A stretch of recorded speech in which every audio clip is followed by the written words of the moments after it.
由小學生到上班族咧，相信咧唔少人都係即食麵嘅 fans 嚟嘅。咁特別係當即食麵大減價咧，相信唔少人咧都會一次過買一大箱翻嚟嘅。咁啊，加上咧包裝上面寫住非油炸呢啲字眼咧，覺得應該係健康一啲嘅。嗱，包裝圖片啦，同埋湯底口味咧，相信咧係普遍市民咧選擇嘅一般條件啦。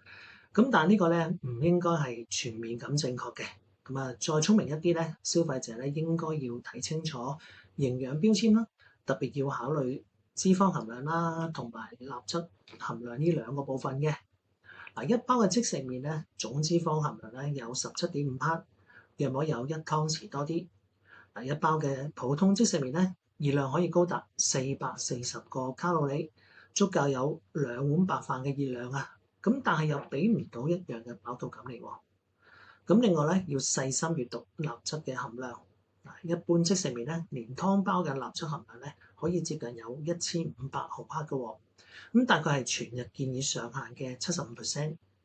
嗱，同一時間咧，我哋應該要小心湯包裏邊咧含有嘅味精。嗱，味精又稱為谷氨酸鈉。有研究顯示咧，長期攝取過量咧，會令到部分人士咧出現心跳加速、頭暈、頭痛、作嘔、失眠、腸胃不適呢啲症狀嘅喎。咁所以咧，應該盡量咧唔好飲嗰個湯底啦。好啦，咁如果真係買咗好多翻嚟，咁其實有乜嘢方法可以平衡一下咧？咁嗱，其實每一次咧，我覺得加入大概半包嘅調味粉咧，味道其實已經好足夠噶啦。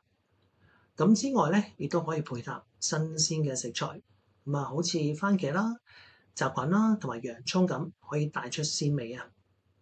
嗱，肉類方面咧，唔好再揀腸仔啊、午餐肉呢啲啦，脂肪爆炸嘅加工肉啦。其實可以轉配雞肉片啦、豬肉片、魚腐、魚蛋、魚塊。嗱，脂肪量咧唔至於嚴重咁樣超標喎。